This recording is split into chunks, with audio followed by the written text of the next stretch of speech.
Hi, my name is Goldbeer and here we go again. This time let's talk about the game that is 26 years old. Are you crazy or something?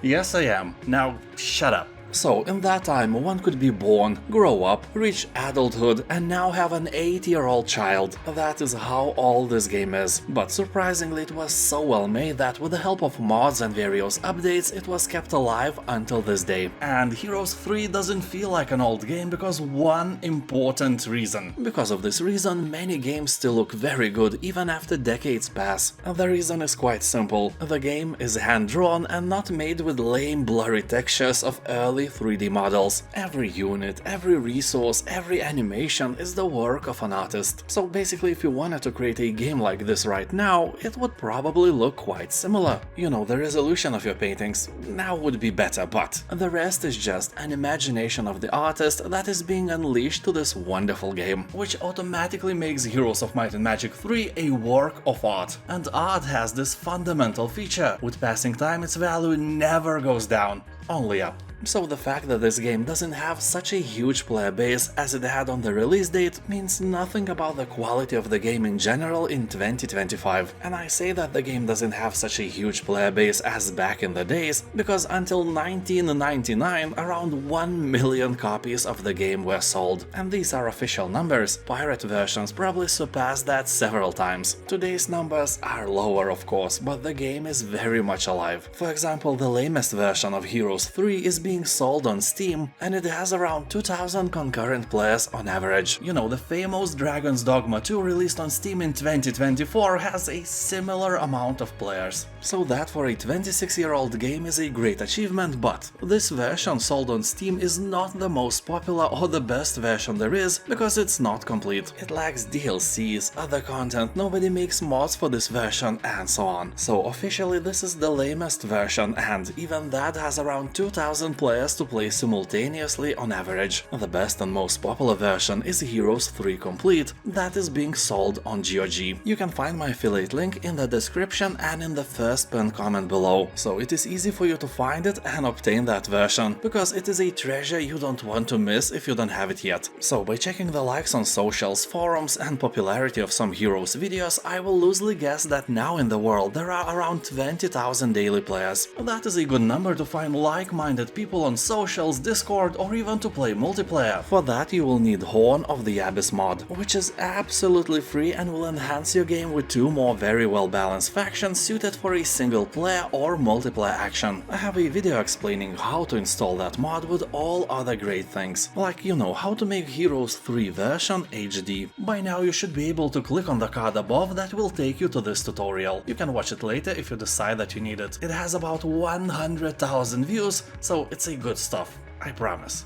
Anyway, the game is packed with nostalgia for everyone who played it back then, but even if you were born later or have kids that like video games, I can assure you that you or they will like Heroes 3. I tested this theory with my son and he ended up playing Heroes 3 along with Counter-Strike for a few years. You know, you have to have some action and hand-to-eye coordination, not only brain training. So the game is still appealing to an extremely wide audience, because it has it all and never rushes you to be faster than you actually want. Well, except if you play multiplayer or with a friend, then time is important, but hey, you don't have to bring this on yourself if you don't want to. The game is filled with handcrafted custom maps, dozens of official and fan-made campaigns, and it runs on almost any potato you have, so there are no restrictions. Well, unless you buy the Steam version instead of GOG one, then you will restrict tons of content for yourself. So let me tell you a bit about what's new in this field since 1999. The most noticeable thing is probably the resolution of the game. Now we can play it in HD and enjoy a bit smaller but smoother visuals. Steam's version has that HD thing implemented already, but if you want to have more content and still enjoy the best quality with Complete Edition, you will have to install HD mod manually. You will find the link with my tutorial in the description, no need to go anywhere. There are also tons of new towns, units, artifacts and even campaigns created during all these years. Let me quickly tell you about 2 major overhauls. The first one is called Wake of Gods and it adds tons of everything. Also changes the gameplay a bit and makes the game more complex. Well, it is complex already, but in this case, more is better. Also, you can upgrade your Wake of Gods mod with third upgrades mod and... Wait, a mod for a mod? Yeah, the thing is so huge it has its own mods, and that will add 20 more creatures, 90 additional artifacts and more stuff on top of that. This is crazy.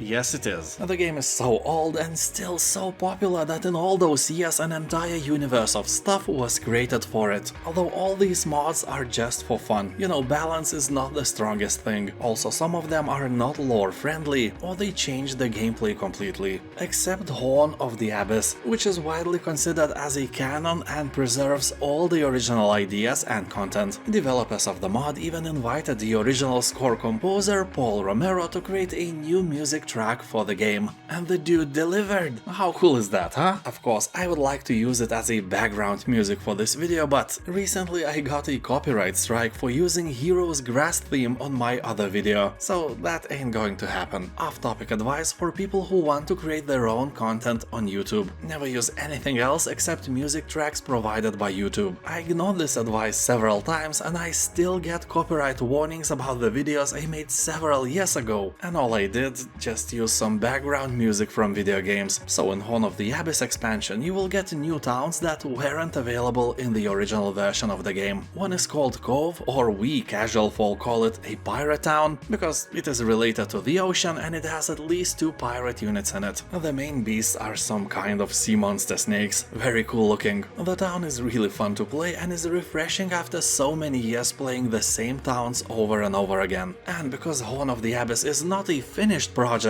they recently released another town called Factory. Factory was promised to players a long time ago, but in 2020s the founder and leader of the Horn of the Abyss has died. Nobody knows what actually happened and it would be unethical for me to speculate about this. So the project was halted and suffered a huge setback. Despite that, the rest of the team decided to move on and they finally released the Factory town last year. It is a great looking town and unique because it has 2 tier 7 units. Very impressive, colorful Coatls and steam-powered robots, dreadnoughts. The whole town is more or less dedicated to the steampunk genre, so the Horn of the Abyss now adds 2 brand new towns to the existing original 9. That is not much considering that dozens of other towns already exist as mods, but Horn of the Abyss is actually well balanced and as close to a canon as it is possible. By that I mean that Kratos respects the original vision of New World computing and 3DO teams, and if you got these towns in the original CD,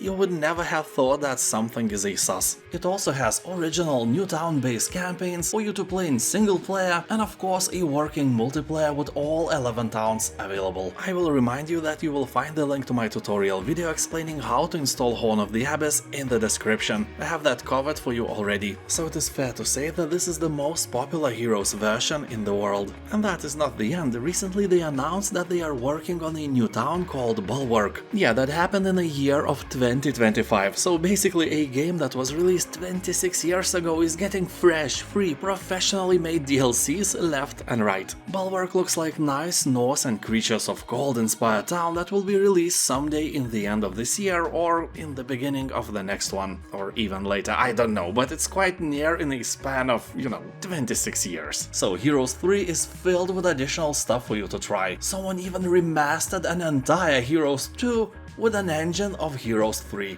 The mod is called Succession Wars and it is absolutely free. Well, I might have lied a bit when I said that this is a remaster. It is more like a remake because it uses the third game's inventory, slot counts and many more things, but it still feels like modern Heroes 2. If I can use the word modern. It sounds weird despite all the recent updates, remakes, mods and so on. During the passing years, many companies try to recreate that amazing gameplay and atmosphere of Heroes 3. Each year on my main channel I even release a video containing the best games similar to Heroes of Might and Magic. So if you are interested in some new stuff, check out Silence of the Siren. It is still in early access, but it plays great and is like a sci-fi heroes game with all the main mechanics preserved. There is also Songs of Conquest, a beautiful pixel art title you should definitely try if you like Heroes 3. It is amazing, without a doubt one of the best attempts to recreate the magic. And there is also Heroes of Might and Magic Olden Era. You can't play it now, it is still in the development phase, but let's be honest, the game looks awesome. Literally like modern Heroes game should look like, and it's back to the roots as well. I cannot wait to play it. There are a few more, but this video is not on the list of games, those you can find in my main channel. So to answer the main question, should you play Heroes of Might and Magic 3 in 2025? Is yes, absolutely, yes you should. That is kinda obvious. It feels like it was created yesterday, and with all the mods and upgrades, it is an enormous game which will burn tons of your free time, so make sure you have it. And don't forget that Steam version is not compatible with all these astonishing mods. Only Heroes 3 complete version is capable of these things, and if you want to obtain it, you will find my affiliate link of the game in the description and in the first pinned comment below. And now it's the time where you subscribe, if you haven't already. Here will be plenty of videos like that you shouldn't miss. So, do it. Subscribe. Like, right now. I'll wait. And now, thank you for watching, have a nice day, and I'll see you next time. Bye.